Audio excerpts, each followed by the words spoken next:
હવે તમે પણ માત્ર એક જ મિનિટમાં એકદમ કેફે સ્ટાઇલ કોફી બનાવી શકશો મિક્સર જારમાં જ. મિક્સર જારની અંદર એકદમ ઝડપથી કોફી બની જશે. જો ઘરે મહેમાન આવતા હોય આ ગરમીની સિઝનમાં તો તમે મહેમાનને આ કોફી બનાવીને પણ આપી શકો છો. કોફી બનાવવા માટે 2 ચમચી જેટલો મેં અહીંયા કોફી પાવડર લીધો છે અને ત્યારબાદ 4 ચમચી જેટલી ખાંડ લઈ લઈશું. અહીંયા મેં ખાંડનું પ્રમાણ ઓછું રાખેલું છે, પરંતુ તમને જો ગળ્યું ભાવતું હોય તો 4 ચમચી ખાંડ અહીંયા તમારે લેવાની છે.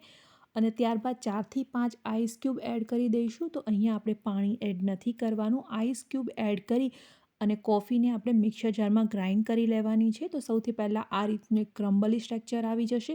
જ્યાં સુધી આપણો બરફ છે એ પીગળે છે ત્યાં સુધી. એક વખત બધો જ બરફ પીગળી જશે એટલે ધીમે ધીમે આપણી જે કોફી છે એમનું મિક્સર થોડું થોડું ઘાટું થવા માંડશે અને એકદમ ક્રીમી સ્ટ્રક્ચર આવી જશે. તો અહીંયા તમે જોઈ શકો છો કે આપણી કોફી છે એકદમ સરસ રીતે અહીંયા બ્લેન્ડ થઈ ગઈ છે અને એકદમ સરસ ક્રીમી થઈ ગઈ છે. અને આપણી કોફી છે એ પણ ડબલ થઈ જશે અને આપણું જે મિક્સર જાર છે એ ઓલમોસ્ટ હાફ કોફી જારથી ભરાઈ જશે. તો અહીંયા જોઈ શકો છો કે આપણી કોફી છે એકદમ પરફેક્ટ બનીને તૈયાર થઈ ગઈ છે. આ રીતની લાઇટ કલરની કોફી થાય ત્યાં સુધી આપણે મિક્સર જારમાં એમને બ્લેન્ડ કરવાની છે. જો વચ્ચે જરૂર જણાય તો તમે બરફ એડ કરી શકો છો, અધરવાઇઝ બરફની જરૂર નથી. વધારે પડતો પણ અહીંયા આપણે બરફ એડ નથી કરવાનો. તો હવે આપણે કોફી તૈયાર કરી લઈએ.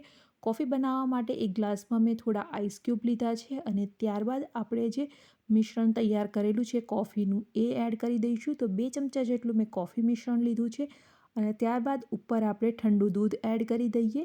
તો જો તમારે હોટ કોફી બનાવવી હોય તો અહીંયા તમારે આઈસ ક્યુબ એડ નથી કરવાના અને ગરમ દૂધ એડ કરવાનું છે. પરંતુ સ્પેશિયલી આપણે ઉનાળા માટે કોફી બનાવીએ છીએ એટલા માટે કોલ્ડ કોફી બનાવીશું. આ કોફીને તમે મહેમાન આવે ત્યારે એમને આપી શકો છો અને તમે પોતાના માટે પણ બનાવી એન્જોય કરી શકો છો.